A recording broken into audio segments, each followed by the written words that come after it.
दोस्तों एक ऐसा राइटर, डायरेक्टर, प्रोड्यूसर जिसने सिनेमा का नजरिया बदल दिया।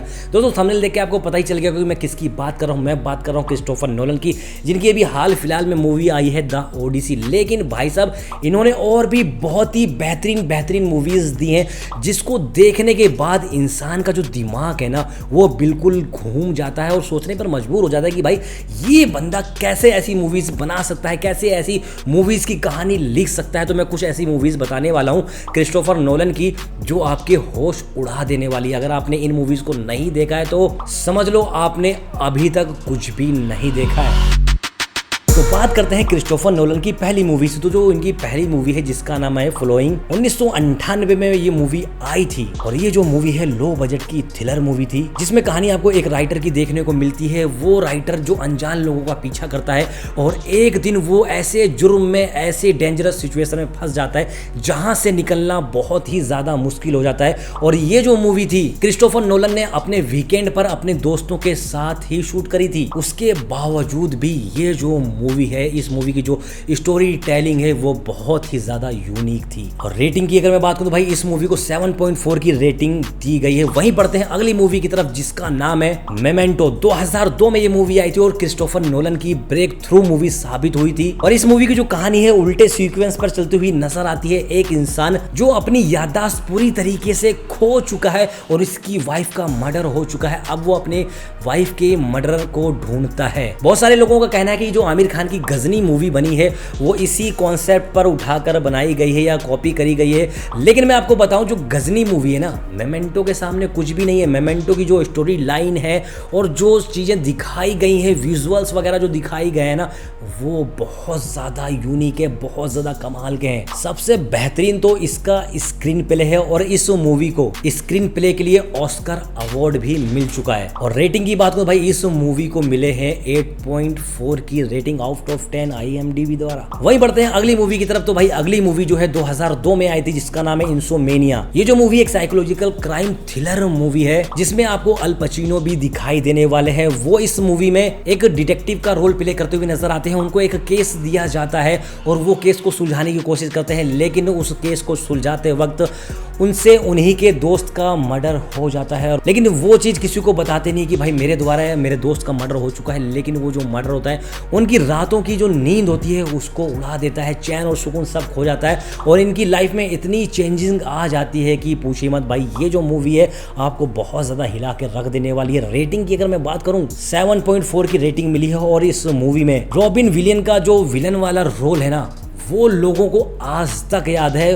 वो रोल जो है यादगार बन चुका है। वहीं 2005 में क्रिस्टोफर नोलन की एक और मूवी आई जिसका नाम है बैटमैन बिगिन, जिसमें आपको ये देखने को मिलता है कि भाई जो ब्रूस वेन है किस तरीके से बैटमैन बचा और जो गॉथम सिटी है वो किस तरीके से बचाता है। वहां पर जो जुर्म होता है, जो क्राइम होता है वो बहुत ज्यादा बढ़ चुका होता है। तो किस तरीके से बैटमैन अपनी सिटी को बचाता है, यही सारी चीजें आपको देखने को मिलेगी। और इस मूवी को जो रेटिंग मिली है वो 8.2 की मिली है। और खास बात यह है कि भाई जो ये बैटमैन मूवी है ना, बैटमैन मूवी को नई जिंदगी देने वाली मूवी साबित हुई थी। इससे पहले की जो मूवी थी लगभग खत्म हो चुकी थी, कोई प्यार नहीं दे रहा था बैटमैन को। लेकिन ये मूवी जब आई उसके बाद तो भाई सुपर हीरो का नाम ही अलग हो गया। अगली जो मूवी है वो 2006 में आई थी जिसका नाम है द पैरासाइट। और ये जो मूवी है एक बहुत ही मिस्टीरियस मूवी है जिसमें आपको दो जादूगर देखने को मिलते हैं। दोनों जादूगर एक दूसरे को नीचा दिखाने के लिए, हराने के लिए अपनी जान की परवाह भी नहीं करते। और ये जो मूवी अपने शॉकिंग ट्विस्ट और मिस्ट्री के लिए जानी जाती है। और इस मूवी ने ही क्रिस्टोफर नोलन को एक अलग पहचान दी थी। और रेटिंग की बात करूं तो भाई इस मूवी को 8.5 की रेटिंग मिली है। वहीं 2008 में एक और मूवी आई जिसने तहलका मचा दिया जिसका नाम है द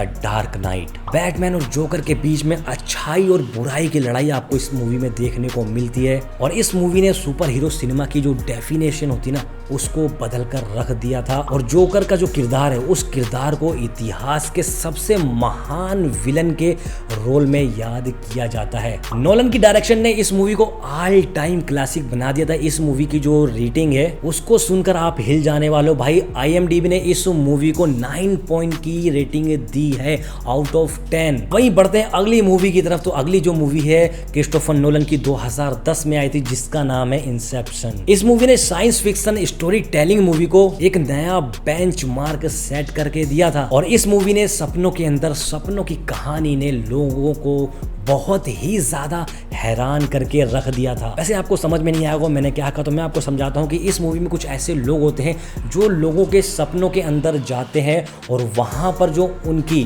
बढ़िया बढ़िया जो आइडियाज़ होते हैं उनको चुरा लेते हैं और अपने जो बेकार आइडियाज़ होते हैं वो उनके सपनों में डाल देते हैं, उनके माइंड में डाल देते हैं। इसका कॉन्सेप्ट यार बहुत ही ज़्यादा डिफरेंट है, बहुत बहुत बहुत ज़्यादा। और सबसे खास बात यह है कि क्रिस्टोफर नोलन ने इस मूवी की कहानी को कंप्लीट करने में अपनी जिंदगी के 10 साल लगाए हैं, यानी कि इस मूवी की जो कहानी है 10 सालों में लिखी गई है। रेटिंग की बात करूं तो इस मूवी को 8.8 की रेटिंग दी गई है। वहीं अगली मूवी की बात करूं तो 2012 में ये मूवी आई थी जिसका नाम है द डार्क नाइट राइज। इस मूवी में आपको काफी तगड़ा एक्शन देखने को मिलने वाला है और इस मूवी ने बॉक्स ऑफिस को भी हिलाकर रख दिया था। और ये जो मूवी है अपने एक्शन, इमोशन और एपिक एंडिंग की वजह से लोगों के दिलो दिमाग में घर कर गई थी। और इस मूवी के बाद क्रिस्टोफर नोलन जो है ग्रेटेस्ट डायरेक्टर बन गए थे। वहीं अगली जो मूवी थी इनकी 2014 में आई थी और जिसका नाम है इंटरस्टेलर। इंटरस्टेलर साइंस और इमोशन का बहुत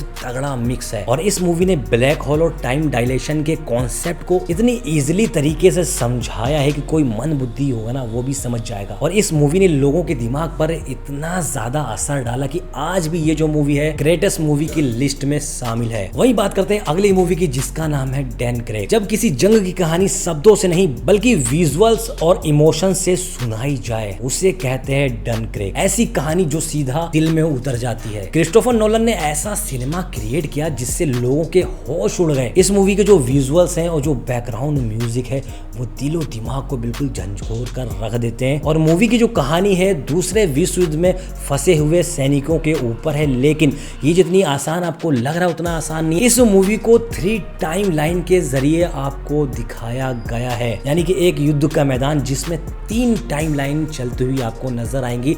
इसका कॉन्सेप्ट बहुत अलग है, दिमाग को हिला देने वाला है। रेटिंग की अगर बात करूं तो भाई 7.8 की रेटिंग इस मूवी को मिली है। वहीं बढ़ते हैं अगली मूवी की तरफ जिसका नाम है टेनेट, जो 2020 में आई थी। और टेनेट क्रिस्टोफर नोलन की सबसे कॉम्प्लेक्स मूवीज में से एक है। ये मूवी जो है टाइम इन्वेंशन के कॉन्सेप्ट पर बनाई गई है और साथ ही साथ ये जो मूवी है अपने विजुअल्स और एक्शन के लिए बहुत ही ज्यादा फेमस है। लेकिन इस मूवी को पहली बार में समझ पाना मुश्किल ही नहीं नामुमकिन है। और इस मूवी की अगर रेटिंग की बात करूं 7.3 की रेटिंग इस मूवी को दी गई है, तो आपको ये जो मूवी है 4-5 बार देखनी पड़ेगी। वही बढ़ते हैं लास्ट मूवी की तरफ जो क्रिस्टोफर नोलन की एक बेहतरीन मूवीज में से शामिल है जिसका नाम है ओपनहाइमर। इस मूवी की कहानी सिर्फ एक साइंटिस्ट की नहीं है बल्कि उस इंसान की है जिसने एक बहुत ताकतवर और एक खतरनाक खोज को अंजाम दिया और पूरी दुनिया का जो इतिहास है इस बंदे ने बदल कर रख दिया। और ये जो मूवी है देखी नहीं बल्कि महसूस की जाती है। और इस मूवी में जो डायलॉग्स हैं वो बहुत ही ज्यादा यूनिक है, जिसमें से एक डायलॉग ये है, now I may become death, destroyer of the world. और वहीं अगर मैं रेटिंग की बात करूं भाई इस मूवी को जो रेटिंग मिली है 8.3 की रेटिंग मिली है।